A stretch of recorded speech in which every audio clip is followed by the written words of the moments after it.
kita mau warna masknya apa warna-warni. Oh gitu. Ya, ini lucu ini kayak komedi ya. Iya. Hari ini kita guestnya, saya dengar ini Investor besar dan legend gitu ya. Benar nggak? Enggak, Legend. Humble. Pak, tapi kebanyakan penonton bisa tahu beliau kerjanya di mana. nah Dari bisa semuanya. Amin. Oh, Polybra Capital. Polybra Capital. Iya, saya managing partner di Polybra Capital. Wow. Nama saya Tessa. Saya founder dari Polybra Capital. Polybra Capital itu adalah perusahaan venture capital yang fokusnya itu untuk investasi di perusahaan bukan hanya di Indonesia tapi juga di luar negeri yang mau berkembang di Indonesia. Oh, Ya. jadi tapi fokus di startup? Fokus di startup. Oh, berarti venture capital ya Pak? Venture capital. Oh, apa perbedaannya dengan venture capital yang lain? Wah, kalau perbedaannya harusnya sih banyak ya. Soalnya dulu tuh kita juga awalnya kita tuh invest sebagai pribadi ke startup. Nah, cuman memang setelah kita mulai dari invest pribadi itu kita lihat cara kerja venture capital yang sudah ada ini beda dengan apa yang kita kerjakan. Oh, Ya, dalam arti kita itu lebih mau untuk involve dengan kita punya startup. Jadi bukan hanya duduk manis nanti beberapa tahun make money gitu kan. Terus kedua juga kita tuh kadang-kadang juga kaget gitu kok orang-orang lain baru ketemu 2 hari gitu terus bisa kirim term sheet. Ya, terus bisa tanda tangan cepat sekali prosesnya gitu. Walaupun belum kenal ya? Belum kenal begitu ya? Iya, jadi saya juga kadang-kadang kaget gitu. Kenapa mereka buru-buru sekali gitu untuk invest di suatu perusahaan.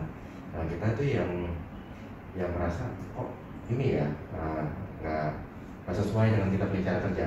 Tapi yang paling penting adalah kita lihat tuh banyak venture capital yang mungkin juga belum ada, mungkin kurang dalam involvementnya dengan startup di tahap awal, terutama untuk membuat perjanjian investasinya tersebut. Sehingga banyak founders itu yang sebenarnya mungkin tidak sengaja tapi dirugikan. Iya, dirugikan oleh terms-terms yang ada di term sheet-nya gitu. Ya, karena kalau menurut kita itu kepentingan dari founders itu harus nomor 1. Kenapa? Karena kalau founders itu kan yang menjalankan perusahaannya, dia punya cita-cita, dia punya dream gitu kan. Kalau mereka tidak bisa menjalankan, mencapai mereka punya cita-cita sendiri, dia nggak bakal mana-mana itu perusahaan, ya kan? Karena itu kan bukan perusahaan saya, itu perusahaan dia gitu kan. Jadi dia punya cita-cita, dia punya motivasi harus tinggi dulu. Nah, ini yang kita ingin jaga gitu.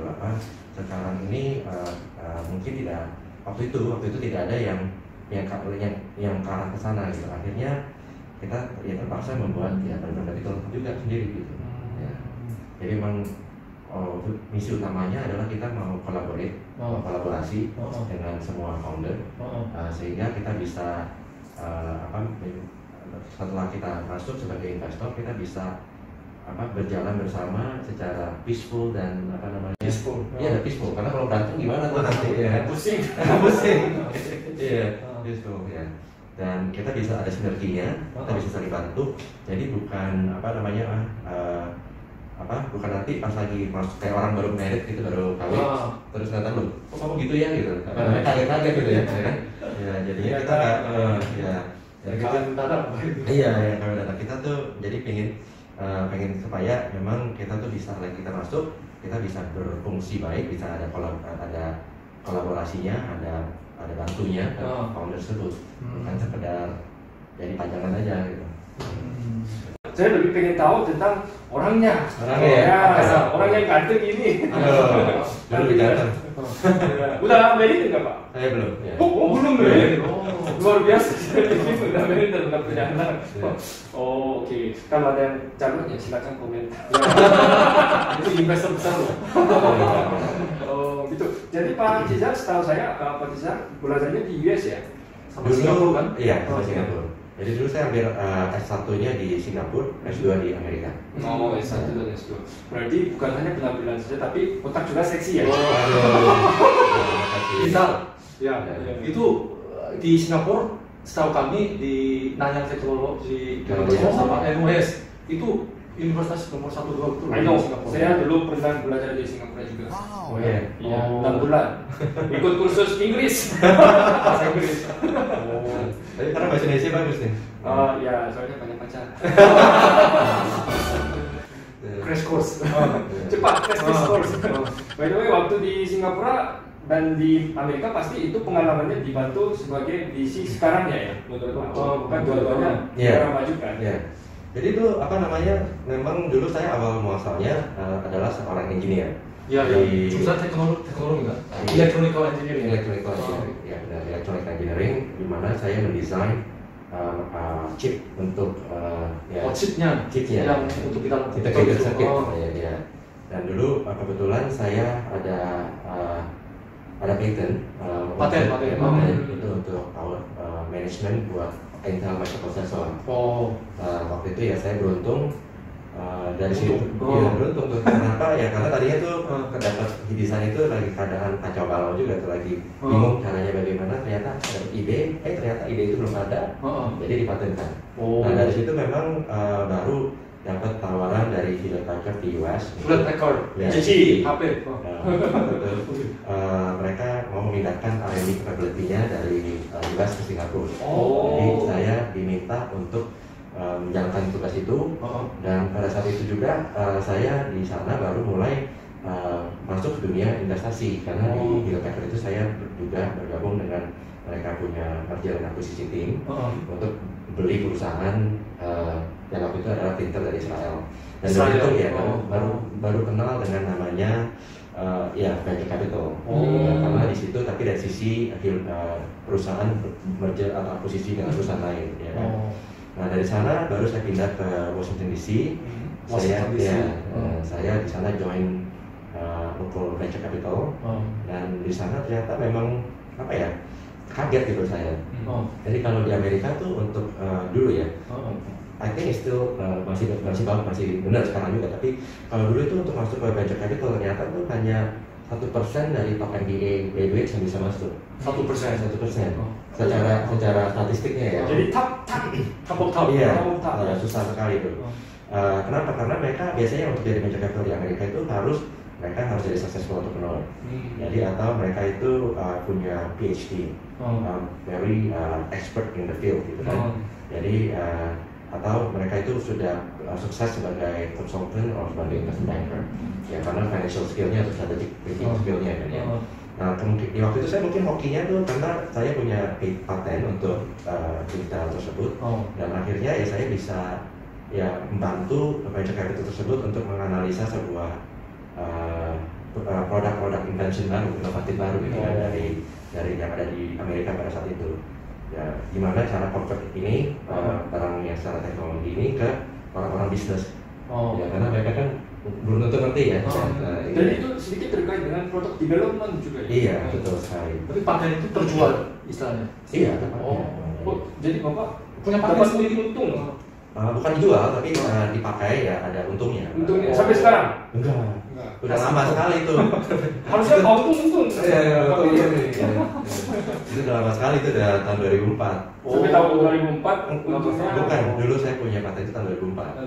Waktu masih mahasiswa. Enggak, lagi baru 3 tahun kerja. Jangan kerja. main Dulu 3 tahun kerja dapat paten dan Sudah dapat daftar di tahun untung. Iya. Itu kayak garansi apa? Loyalty ya, loyalty. Iya, semacam itu. Biasa loyalty itu berapa tahun Bapak dapat dari tahun 2004 sampai tahun berapa? Jadi tergantung arrangementnya dengan perusahaannya masing-masing ya. Jadi biasanya akan dipakai selama perusahaan inovasi tersebut masih dipakai oleh perusahaan. Oh, jadi ya mereka pakainya berapa lama tergantung. Iya. Ya. Jadi kalau dipakai umur paten kan 20 tahun, Iya. berarti bisa dikomersialisasikan selama 20 tahun. Tapi kan kalau orang itu nggak pakai lagi ya, Iya, berarti nggak udah bisa. tidak. Wah, tapi cukup pengalaman yang itu heboh ya, heboh. Hebat. Ya saya juga nggak kepikir pada saat itu karena memang ya itu lagi keadaan krisis sebenarnya. Jadi saya lagi ada desain untuk Intel, dan ternyata desain saya tuh 1 minggu sebelum manufacturing saya lihat, wah ini ada paten orang di desain saya. Jadi langsung saya kasih tahu atasan saya, ini nggak bisa diproduksi. Kenapa? Karena nanti kita takut disuruh sama orang ya. Jadi kan putar otak gimana caranya? Ketemu cara yang lain, ketemu cara yang lain dan cara itu belum ada yang pakai. Memang sangat beresiko karena belum ada yang pakai gitu. Tapi secara simulasi, kita secara matematiknya itu harusnya benar. Dan kita langsung conference call dengan Intel. Zaman dulu kan conference call-nya nggak kayak sekarang ya. Nggak ada Zoom. Terus kita langsung presentasiin begini-begini dan mereka suka dan langsung dijalankan, kita langsung patenkan dan ternyata lagi setelah prototipe pertama jalan sukses ya. Wow. Karyawan yang sangat dihargai ya Pak. Saya harus tepuk tangan. Inisiatifnya gitu. Orang yang lulus dari Nanyang Teknologi ya. Sekarang jadinya investor VC ya. Jadi beda sekali. Gimana life-nya as a investor di Indonesia? Oke, jadi ya beda sekali itu dulu gini, karena dulu kan saya sebagai engineer itu apalagi untuk ya research engineer ya. Itu my best friend is my computer. Jadi tiap hari itu di dekat komputer, bikin simulasi, bikin mathematical analysis ya kan. Sebagai di dunia venture capital ini lebih itunya ada, kita selalu kan ketemu dengan sesuatu hal yang baru ya, bisnis model baru, atau ide baru ya kan. Jadi analytical thinkingnya itu kita tetap pakai gitu kan. Tapi yang beda adalah, yang jauh berbeda itu adalah ini ya, interpersonal skillnya, communication skillnya, people skillnya. Jadi dulu kan saya ngobrolnya sama komputer. Pakai kuning. Jadi biasa orang sales kan pintar nih karena sering ketemu sama orangnya, tapi orang IT kan hanya ngobrol sama komputer. Jadi sekarang kan mesti banyak ketemu orang, jadi harus banyak ya perbaiki mungkin ya komunikasi skillnya gitu ya, mesti banyak belajar juga gitu. Ya gimana cara ngobrol dengan orang yang umur 70 tahun, gimana cara ngobrol dengan orang 30 tahun, sampai 50 tahun, sama yang dari backgroundnya dari sini, dari ya ini karena memang di dunia venture capital itu kan itu dua belah, it's a two-way communication ya, apalagi di sisinya saya, di sisinya Kolibra itu kita mau benar-benar kolaborasi, berarti two-way, berarti kan bukan saya yang memilih portfolio company, tapi di portfolio company itu harus pilih saya gitu, sebagai investornya.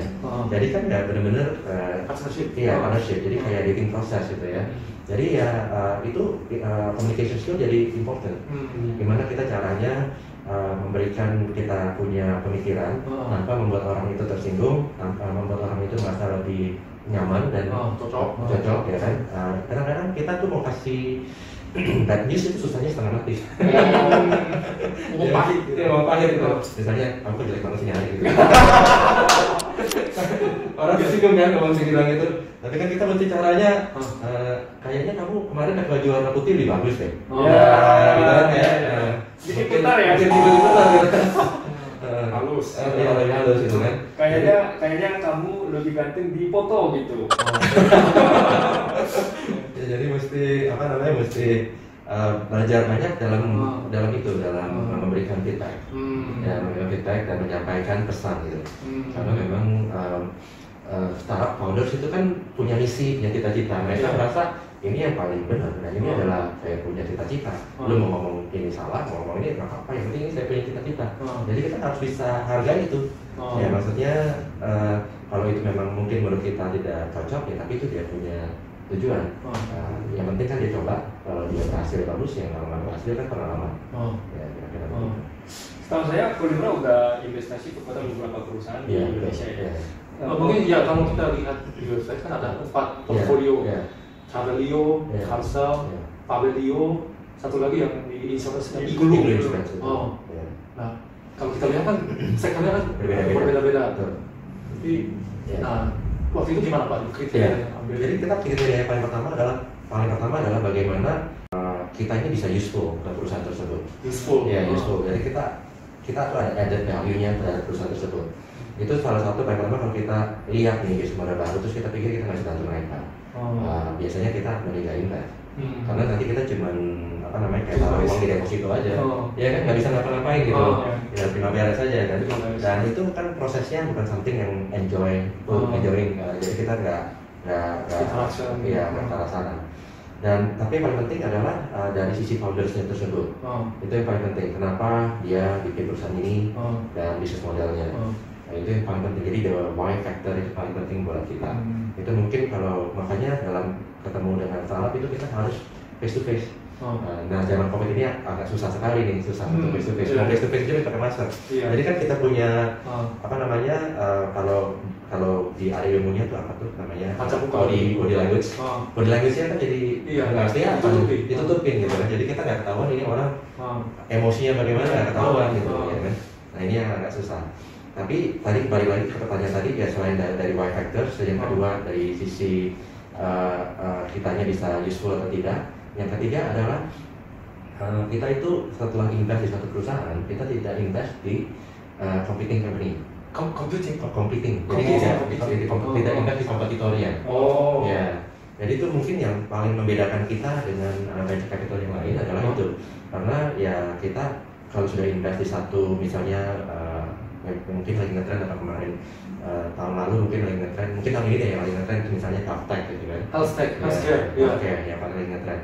Ya kita invest di satu healthcare tapi nggak invest di 5 healthcare yang lain gitu.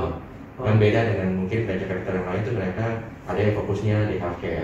Jadi mereka bisa invest di 5, 6, 7 healthcare yang sama. Nah kalau menurut saya itu apa namanya beda gitu, karena kita mau fully support satu perusahaan di bidang itu. Kita nggak bisa support 5 perusahaan yang saling kompetisi bersaing di bidang yang sama gitu kan. Itu bedanya kita memang nggak mau ada conflict of interest di awalnya. Karena buat kita itu nggak adil untuk portfolio company-nya. Ya, kalau kita cuma ada satu yang kita tag, ya kan resiko yang saya ambil tinggi. Ya kan? Berarti saya tuh benar-benar di sisi yang sama dengan portfolio company yang kita invest itu. Bukan kalau venture capital yang lain mungkin invest di 5 perusahaan yang tipenya sama, kalau gagal satu masih ada 4. Kalau gagal 4 masih ada 1 gitu kan. Rata-rata begitu sih. Iya. Jadi itu mungkin yang paling beda kita punya komitmen. Kita punya komitmen untuk kolaborasi, bantu dia untuk sukses. Dengan cara ya salah satunya ini kita tidak apa namanya. Filosofinya bagus buat kita. Kayak antara kayak friendship gitu. Saya merasa aja. Bapak invest ke saya, tapi Bapak invest ke pesaing saya juga, Pak. Kepikirannya. Informasinya dapat dari dua-dua. Tapi itu bukan saya bilang itu salah, cuma saya bilang itu kita punya pilihan. Iya, different philosophy. By the way, sampai sekarang sebagai VC udah berapa tahun Pak? Saya di dunia venture capital private equity ini dari tahun 2007.